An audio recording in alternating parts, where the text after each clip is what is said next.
Aircel Maxis வழக்கில் மாறன் சகோதரர்களின் முன்ஜாமீன் மனு மீது டெல்லி சிபிஐ சிறப்பு நீதிமன்றம் இன்று தீர்ப்பு வழங்குகிறது. இதுகுறித்து டெல்லியில் உள்ள நமது செய்தியாளர் மதியழகனிடம் விரிவான தகவல்களை கேட்கலாம்.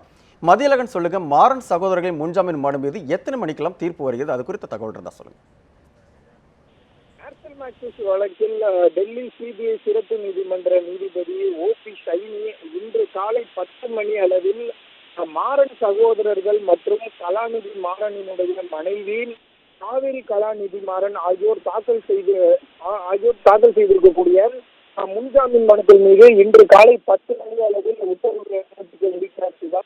அதனைத் தொடர்ந்து இவர்கள் மீது எந்தெந்த பிரிவில் குற்றச்சாட்டுகள் சுமத்தப்படுவது என்பது குறித்து அந்த குற்றச்சாட்டுகள் பதிவு செய்வது தொடர்பான உத்தரவினையும் இன்று காலை 10 மணி அளவில் ஓபி ஷைனி பிறப்பிக்க இருக்கிறார். சிவா, இந்த ஏர்செல் மேக்சிஸ் வழக்கோட பின்னணி குறித்து விரிவான தகவல் சொல்லுங்க மதியழகன்.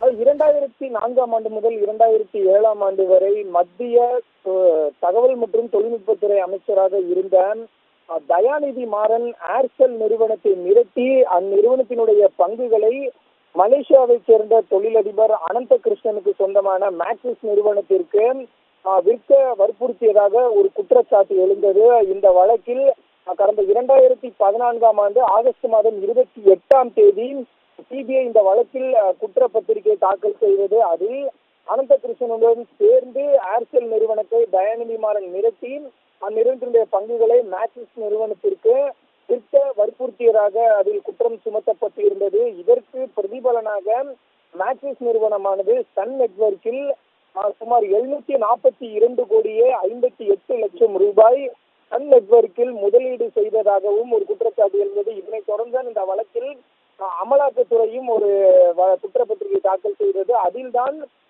கலாநிதி மாறன் மற்றும் அவரினுடைய மனைவி காவிரி கலாநிதியினுடைய பெயரும் சேர்க்கப்பட்டு இருந்தது. சிவமயம்,